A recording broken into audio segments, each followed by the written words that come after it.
Para Milagro, para Shakira, pobrecita. Está apagado eso, Estela. Hola. Anda, garrita. Dice que toque el tema. Ay, ¿Ves? para Milagro de la Libertad, para las compañeras. Qué lejos. Acá liberan algunos presos. Este 24 celebrábamos justamente la libertad, pero a Jujuy nos queda muy lejos, no tanto geográficamente como de la justicia, ¿no? Qué lejos de algo de justicia que está esa provincia. Bueno, compañeras, qué emoción, qué bueno, estoy un poco cohibida. Aunque algunas no me lo crean. Pero me pone un poco nerviosa porque a mí son intercambios de planes y cuando comodín vieron cómo hacemos las mujeres. Yo iba a estar en el último panel y Juan Comodín nos acomodamos para que estén cubiertas las presentaciones. Como miembro de la comisión y como la responsabilidad que tengo, dijeron, ¿cómo hacemos para que el panel esté completo? Bueno, acá está, así que rápidamente tratando de reacondicionar además los temas que hoy quiero compartir con ustedes. Yo cuando pensaba qué conversar en torno a la temática del marco, del feminismo y el peronismo, pensaba titularlo y tomar como eje un poco que me ayude a vertebrar sobre todo el pensamiento de dos momentos fundamentales del peronismo y de las mujeres. Pensaba en el lema feminista, lo personal es político. Y creía que este podía ser un buen lugar desde donde mirar la relación del peronismo y del feminismo que nos llama acá en esta idea de encuentro, ¿no? Porque nosotros decíamos en realidad que son reflexiones históricas y actuales de articulaciones que estuvieron mucho tiempo negadas y que nosotras estamos reescribiendo, porque esta es la historia, ¿no? Es algo que reescribimos permanentemente y repensamos. Entonces me parecía que este lema del feminismo radical de los 60, de esa ola que dijo estaba muy bien luchar por los derechos políticos, por los derechos civiles, pero claramente con eso no alcanzaba. Entonces apareció este grito de reclamo, de planteo de ese feminismo que planteó que lo personal era político. Y entonces me interesaba pensarlo en relación al 45 y al 55, a ese tiempo, y a una figura como la de Evita, y después pensar qué pasa haciendo un salto, pero seguramente conectando algunas líneas, entre la época del kirchnerismo del 2003 al 2015 y Cristina, con esta idea. Y pensarlo desde algo que nos decía Graciela Morgade: cuando pensamos el feminismo, pensamos en los feminismos, en plural. Pensamos que, en particular, nos interesa verlo y revisarlo desde un posicionamiento que tenemos, que es lo popular, lo nacional, pero también lo latinoamericano, y todas las intersecciones que necesariamente los feminismos de los países dependientes, de los países de las características de los nuestros, han tenido históricamente en sus configuraciones, que han sido feminismos atravesados por luchas de liberación, por luchas anticoloniales, por luchas antidictatoriales, bueno, por otra enorme cantidad de luchas que han construido parte de estos feminismos populares que se han ido configurando a lo largo del proceso latinoamericano. Y para ir, en primer lugar, voy a mirar porque quiero hacer sobre unos 5 minutos finales, dejármelo para compartir algo más de esta reflexión que hacía mucho más contextual recién Mónica respecto a los debates que tenemos pendientes en el Congreso de la Nación. Entonces, ¿qué aparece? Me parece como este primer momento cuando decíamos, además, ¿por qué el desafío de pensar el feminismo y el peronismo? Justamente, ¿no? Si hay en el primer peronismo una gran inclusión, es no solo los derechos de los trabajadores y las trabajadoras, sino la inclusión de las mujeres. Pero esta inclusión de las mujeres tuvo que ver no solo con el derecho a voto, no solo con el tema de los derechos políticos, sino, como también hemos visto, tuvo que ver con el llamado a organizarnos en el Partido Peronista Femenino y con llamarnos a ser elegidas. Fue en la elección primera que votaron las mujeres, por acá lo tenía el número, fueron electas 23 diputadas nacionales, esto es el año 1951. Yo quiero que lo volvamos a recordar, por más que lo vimos en el primer seminario, pero me parece que siempre es bueno traerlo. Fueron 6 senadoras nacionales y, sumando las legisladoras provinciales, 109 legisladoras electas. En esos años, creo que en la elección siguiente hubo presidenta mujer de la Cámara de Senadores, algo que no había en el mundo. Y lo traigo, y yo le decía ahora a Mari, se dijo, qué responsabilidad hablar en una mesa. Ustedes saben que yo tenía muchos años de militante feminista, muchos años de reivindicar que el cupo, la Argentina había sido el primer país del mundo en poner un cupo electoral, pero nunca había hecho un link, por mucha fuerza de la tradición más liberal, más socialista, más radical, más de todas otras vertientes políticas que había en el feminismo, más autonomista, nunca habían ligado en la enorme cantidad de ámbitos en los que se hablaba del cupo a este antecedente fenomenal, pionero de el cupo electoral o de la participación de las mujeres que había habido con Evita. Hasta aparecía como oculto, no demasiado reivindicado, lo mismo que la experiencia del Partido Peronista Femenino. Y para mí algo tiene que ver, y algo nos lo decía en el seminario la vez pasada Juliana Marino, con el devenir de esa experiencia política, luego de la muerte de Evita y luego del golpe y luego de lo que deriva en la rama femenina, que es algo bastante distinto como experiencia política de lo que significó el Partido Peronista Femenino.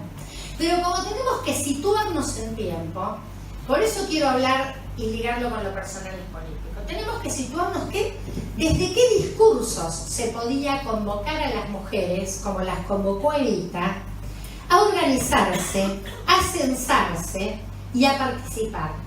Entonces allí aparecía un discurso muy artificioso, muy elaborado, pero que negaba lo político. Le decía a las mujeres, ustedes vienen acá y nuestra misión es una misión social. Tenemos que redefinir, tenemos que alejarlo. En las unidades básicas del Partido Peronista Femenino no tienen que entrar varones por 2 razones. Una, para no contaminarnos de la politiquería. Nosotras venimos además a renovar la experiencia de la participación. Pero además de esto, porque también enseguida van a estar hablando en el lugar nuestro. Y entonces, hablemos nosotras y que no entren los varones que van a venir rápidamente a bajarnos línea y hablar con nosotras. No lo decían de estos términos, pero eran parte de las directrices de por qué no debía hablar.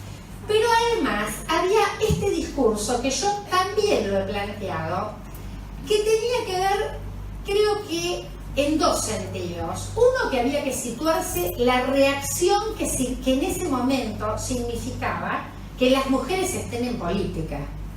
No solo hemos visto los discursos reaccionarios y las cuestiones que se decía sobre nuestra inferioridad, que nos íbamos a creer, lo único que faltaba, ahora íbamos a votar y después íbamos a querer ser presidenta. Imagínense, obvio que sí, era lo que venía después. Nos llevó bastante tiempo, pero era lo que venía. Entonces, había una necesidad de negar lo político para construir un discurso de la aceptación. Hoy Mónica decía, ¿desde qué lugar interpelamos cuando debatimos el tema del aborto? Tenemos que interpelar en temas que son controvertidos en la sociedad. Y en un tema controvertido en la sociedad, decir, en realidad las mujeres venimos a construir la nación, pero desde el hogar. El lugar de la mujer es el hogar. Ahora, Evita politizaba el papel de los hogares en la Argentina, porque la patria se construía desde los hogares. Entonces acá hay un sentido de lo personal es político y lo familiar. Después Mara nos va a desarmar la familia en su intervención. Pero acá ella ¿qué planteaba? Tengo algunas citas de algunos de los discursos de Evita, discursos que daba, por ejemplo, después de que arma el Partido Peronista Femenino, después de que ya estaba la ley de voto. Ustedes fíjense que no se votó hasta el 51. ¿Por qué? Porque había dos razones: organizar a las mujeres, censarlas, pelear la reforma constitucional para que Perón sea reelecto y garantizar el triunfo del general Perón, algo que garantizamos las mujeres con casi el 70% de las que votaron por Perón en el año 51. Esta construcción política, ¿cómo se hace? Desde plantear en su estrategia discursiva, y lo vamos a ver si leemos, ahí se le hemos puesto a ustedes en la bibliografía, los dos textos que son como los más conocidos, que es La razón de mi vida y Mi mensaje, el que yo más amo es Mi mensaje, que es un texto de las últimas días de vida de Evita, porque La razón de mi vida es un texto bastante intervenido. Las historiadoras dicen que ese texto tuvo como bastantes intervenciones respecto a las intenciones que había en ese momento político. Pero además los discursos de ella da varios discursos en la CGT y con la Comisión de las Mujeres Trabajadoras, la Comisión de Mujeres de la CGT. Y entonces hay una interrelación directa que politiza el hogar y la vida cotidiana como el lugar de construcción de la nación. Entonces nosotras decimos, y el lema feminista que habla de que lo personal es político se plantea en general en un sentido, que hay un sistema de dominación patriarcal, que plantea el patriarcado, que es un sistema de dominación de los cuerpos y de la vida cotidiana. Y la organización social, ¿qué pone en cuestión esto? La organización social que se establece en la modernidad. Esta organización, a partir de la Revolución Francesa, del sistema capitalista y de los estados modernos, que organiza la vida entre lo público y lo doméstico. Entonces lo doméstico estaba por fuera de la política, por fuera del poder, y lo público era el lugar el que garantizaba, ¿no?, la comunidad, el bien, la cultura, lo que se valoraba en la sociedad. Las mujeres habíamos sido confinadas a ese ámbito.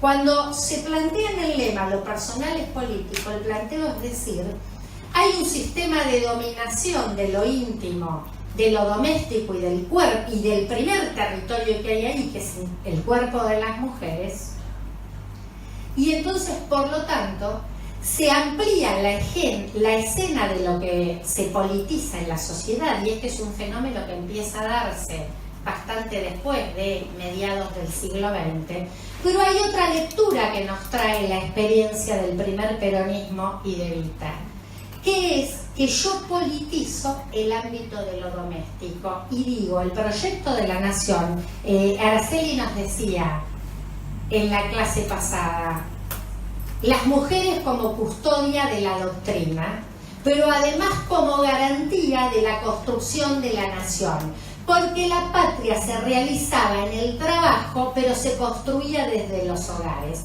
Entonces hay un fuerte sentido de subvertir el orden del sistema dominante. El sistema dominante nos imponía lo público para el poder y la política, nosotras confinadas a ese lugar a donde recibíamos lo que nuestros tutores, cuando dejaban de ser los padres, pasaban a ser los maridos, nos podían dar a las reinas de la casa sin poder y sin trono.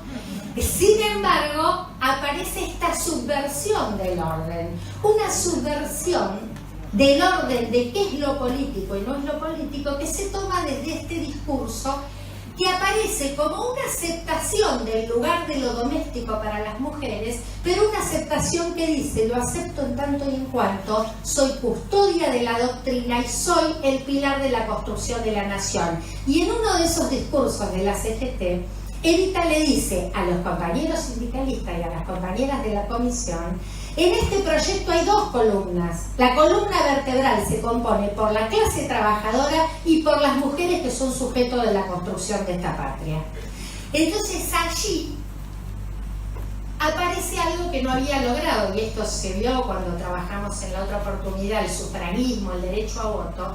¿Por qué lo Evita además consigue esto? Y consigue construirse como una figura política central del siglo XX. Cuando pensamos las mujeres fundamentales del siglo XX, no solo de la Argentina y del mundo, ella es una figura ineludible. Porque ella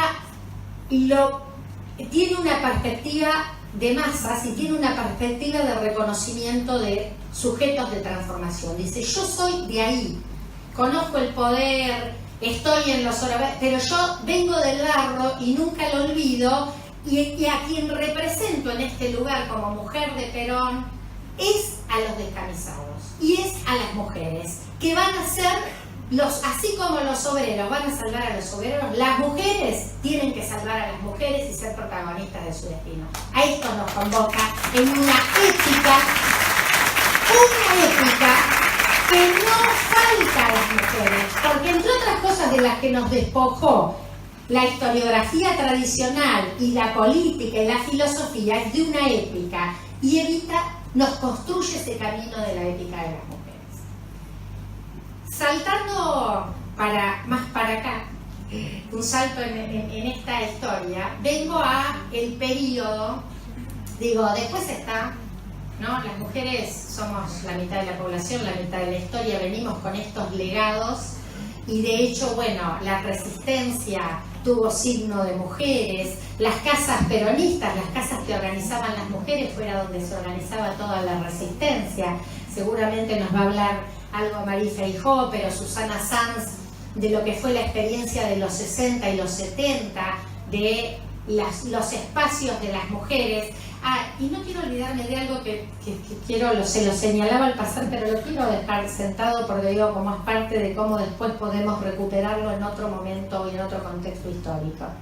A partir de la muerte de Evita, se produce una despolitización del Partido Peronista Femenino. Hay un problema de liderazgo. Ella era la jefa del partido y la presidenta. Muere ella. ¿Y quién podía sucederla? Eso era un problema, un partido muy verticalista, hoy no me voy a detener en los detalles del partido, pero absolutamente conducido por su líder. Entonces, bueno, pasa Perón a ser. Después eligen un consejo colegiado, pero era una dificultad. Entonces después aparece una despolitización. Y después del golpe se elimina, no se vuelve a conformar, y en los periodos posteriores aparece la rama femenina, que siempre apareció más ligada a un espacio político en funcionalidad de algún caudillo político. La verdad que entre nosotras tuvo que pasar bastante más agua bajo el puente para que pudiéramos resignificar los espacios de construcción política de las mujeres. Entonces, saltándonos en estos recorridos de la historia, venimos al último periodo y a cómo repensamos lo personal es político en el periodo de Néstor y de Cristina.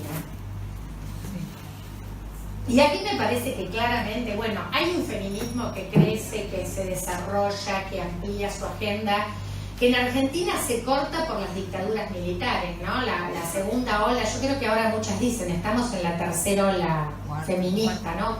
La cuarta ola, ¿no?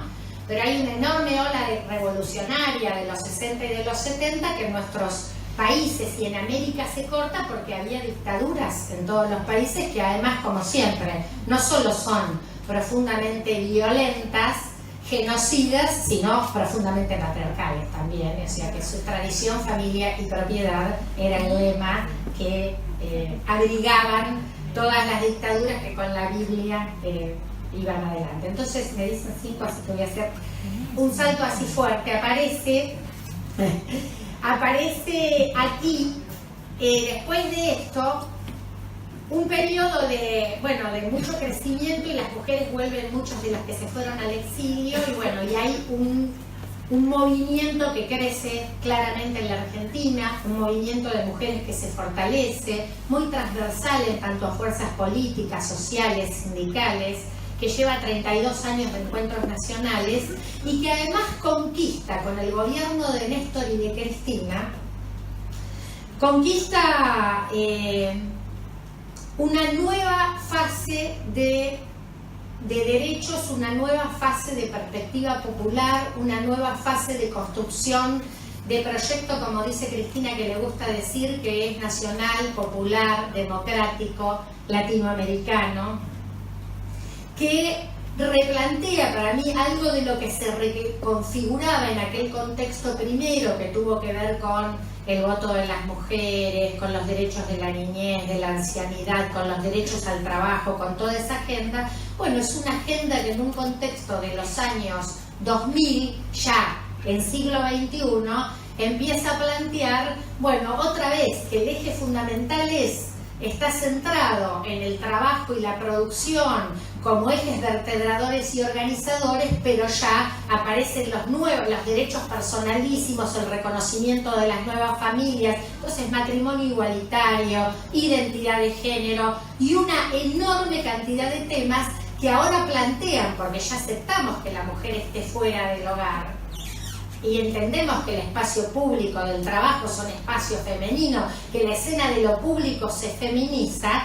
Entonces lo que pasa con los personales políticos es que cada vez se politiza más los temas que estaban borrados de la política. Entonces la violencia de género, los derechos sexuales y reproductivos, la agenda de los cuidados, son temas y del trabajo de las mujeres que empiezan a cobrar una densidad y que tienen dos o tres hitos fundamentales. Y yo diría algunos cuando hablamos de la asignación universal por hijo, que es reconocernos a todas trabajadoras y derecho a tener un ingreso por un hijo, más allá de que estés asalariada formal o no, o la moratoria previsional. Y el otro hito es el debate del divorcio vincular. El divorcio vincular, miren el salto que hice. Sí, incluye el divorcio. Por eso me vino el divorcio. La reforma del Código Civil. ¿Por qué la reforma del Código Civil? Porque allí dice, vamos a codificar, ¿no? Cristina también, en este planteo refundador, que además de la agenda de temas de ampliación de derechos, de ciudadanía, de construcción, está el otro tema cultural y simbólico clave, que es una mujer presidenta, ¿no? Entonces, no solo que el peronismo, cuando lo pensamos, ¿por qué ligarlo al feminismo? No solo porque hay un proceso de transformación en pos de igualdad, de reducción de brechas, de transformación, no solo social, sino de géneros, sino porque las dos figuras, la principal de las mujeres fue Evita en el siglo XX, y entre siglo XX y siglo XXI la otra líder indiscutida es Cristina, como una figura de profunda política, poder transformador de decisión de las mujeres. Ese liderazgo que empodera a las que la quieren y a las que no la quieren también. Pero además de eso, el debate del Código Civil plantea, y todavía no lo tenemos captado en toda su profundidad. Nelly Minsherkin nos lo dice siempre, que es una jurista que estuvo, feminista, muy querida compañera en la comisión de redacción del Código. Ella decía, miren, no, tenemos que empoderarnos de este tema, tenemos que conocerlo, porque entre otras cosas se reconoce que no existe más esa idea de tenencia y visitas. ¿Vieron como los pibes a ver a quién viene y a quién visita? Habla de la corresponsabilidad y habla de entender la relación, además de las parejas del mismo sexo, ya teníamos matrimonio igualitario y identidad de género. Habla del reconocimiento del valor económico del trabajo de quien cuida. Eso se pondera a la hora que vos te vas a divorciar. Aprendámoslo muy bien, compañeras, cuando vamos a discutir o asesorar a las compañeras que tienen que ponerse en discusión. Cuando se discute el reparto de bienes, los bienes no son nada más que los materiales. Hay bienes del cuidado que generan riqueza en la sociedad, que garantizan que la sociedad se reproduzca y que los trabajadores y las trabajadoras después seamos fuerza de trabajo en el sistema. Y eso tiene valor económico que en el código está reconocido. Así que hay una enorme transformación. Yo, para ir cerrando, que está tomada en esta codificación, en esta voluntad de plantear que debemos repensar integralmente la sociedad a partir de las grandes transformaciones que se han producido. Y ahí hay algo que aún está pendiente, que es la de mayor democratización del ámbito de lo privado y de lo doméstico. Porque no está, así como estamos en el ámbito de lo público, no pasa lo mismo a la hora que repensamos el ámbito de lo doméstico, por las violencias que son las que más nos afectan en ese ámbito y por las desigualdades económicas y laborales que también implican que hagamos el 75% de esa tarea, fundamentalmente las mujeres. Y Cristina decía algo que yo voy a cerrar con esto, que viene muy a cuento del debate del aborto que tenemos ahora pendiente. Porque decimos ahora que sí nos ven, decimos ha habido un movimiento, una historia larga de lucha y de presencia de las mujeres, en general invisibilizada, desconocida, no contada. Tuvo que haber una historiografía feminista para que empiecen a reconstruir esta historia nuestra. Pero además, hay temas y fuerzas que se han empezado a ver en este tiempo y para mí es heredero de los años de la conquista del proyecto nacional y popular.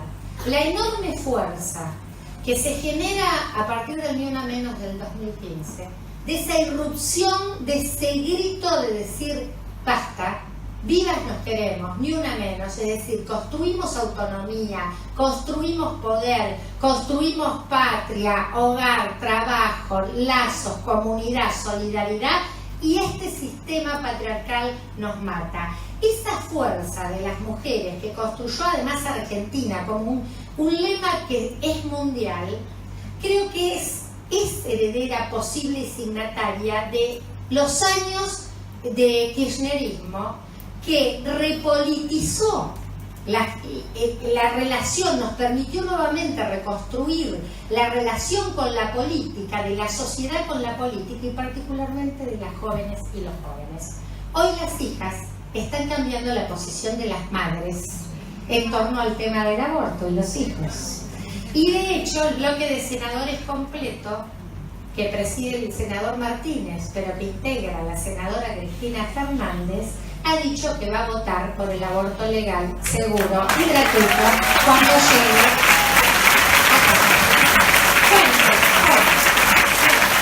El senador Fuentes de Neuquén. Acá me corrijo. El senador Fuentes de Neuquén ha dicho que el bloque completo del Senado va a votar. Entonces, ¿qué nos decía Cristina? Que para mí es una frase importantísima para pensar el debate del aborto y las diferencias que podemos llegar a tener en torno a esto. Dice, y aquellos temas que por convicciones religiosas, por convicciones que tienen que ver con cuestiones del dogma, de la fe, sean discutibles, estaremos dispuestos a discutirlas. Porque, paréntesis que no está acá, en realidad cuando debatimos el tema del aborto nos engañan y no nos dicen que están discutiendo desde la fe y desde las creencias religiosas. Nos citan los tratados de derechos humanos, la ciencia, la biología, pero quien moviliza el debate en contra son las iglesias.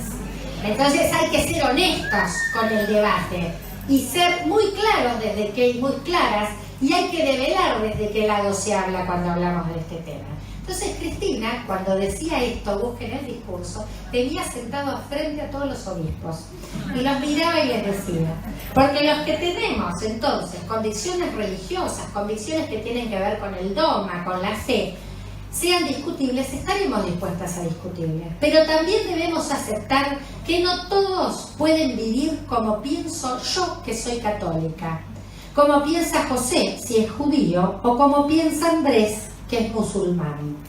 Tenemos que tener instrumentos que les sirvan a todos los hombres y a todas las mujeres, cualquier sea el Dios al que le rece, o cuando no tenga ningún Dios para quien hacerlo. Por eso vamos a levantar las banderas de la pluralidad y de la diversidad. Y yo me siento orgullosa de ser la presidenta de un país que sancionó el matrimonio igualitario, y yo le agregaría, y que pronto va a votar, el aborto legal, seguro y gratuito.